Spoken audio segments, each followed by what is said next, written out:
ಇನ್ನು ಅಣ್ಣ ತಮ್ಮಂದಿರಂತಿದ್ದ ರೆಡ್ಡಿ ರಾಮುಲು, ಸಂಗ್ಯಾ ಬಾಳ್ಯಾರಂತಿದ್ದಂತಹ ರೆಡ್ಡಿ ರಾಮುಲು ಅವರ ನಡುವಿನ ಈ ಕಂದಕಕ್ಕೇನ್ ಕಾರಣ?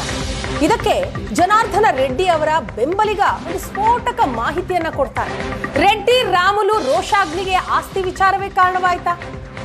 ರೆಡ್ಡಿ ಆಸ್ತಿ ವಾಪಸ್ ಕೊಡ್ತಿಲ್ವಾ ಮಾಜಿ ಸಚಿವ ರಾಮುಲು? ಮಾಜಿ ಸಚಿವ ಜನಾರ್ದನ ರೆಡ್ಡಿ ಬೆಂಬಲಿಗ ಸ್ಫೋಟಕ ಮಾಹಿತಿ ಕೊಟ್ಟಿದ್ದಾರೆ. ಹಾಗಾದ್ರೆ ಏನ್ ಹೇಳಿದ್ರು ಕೇಳಿ.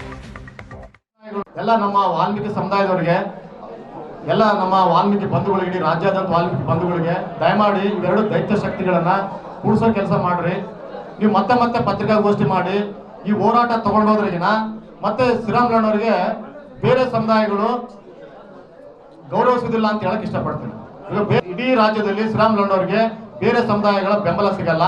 ಆದ್ರಿಂದ ನಮ್ಮ ಸಮುದಾಯ ಈ ಒಂದು ಇದ್ರ ಮೂಲಕ ಏನ್ ಹೇಳ್ತೀನಿ ಅಂದ್ರೆ, ನಮ್ಮ ಎಲ್ಲ ಸಮುದಾಯದವರಿಗೆ, ಮುಖಂಡರುಗಳಿಗೆ ದಯಮಾಡಿ ಗೌರವಾನ್ವಿತ ಜನಾರ್ದನ ರೆಡ್ಡಿ ಸರ್ ಅವರು, ಗೌರವಾನ್ವಿತ ಶ್ರೀರಾಮುಲು ಸರ್ ಅವರ ನಡುವೆ ಇರುವ ಈ ವಿಷಯವನ್ನು ಜಾತಿ ರಾಜಕಾರಣ ಮಾಡದೆ, ಒಂದ್ ವೇಳೆ ನಾವು ಜಾತಿ ರಾಜಕಾರಣ ಮಾಡಿದ್ರೆ ಅದು ಶ್ರೀರಾಮುಲುನವರಿಗೆ ಬೇರೆ ಸಮುದಾಯಗಳ ಮುಂದೆ ಸಹಾಯ ಸಿಗಲ್ಲ.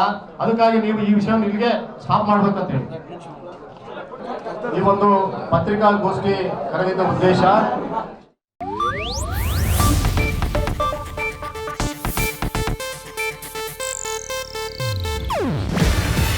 ಇದು ಏಷ್ಯಾನೆಟ್ ನ್ಯೂಸ್ ನೆಟ್ವರ್ಕ್ ಪ್ರಸ್ತುತಿ. ನೀವು ನೋಡ್ತಿದ್ದೀರಾ ಏಷ್ಯಾನೆಟ್ ಸುವರ್ಣ ನ್ಯೂಸ್.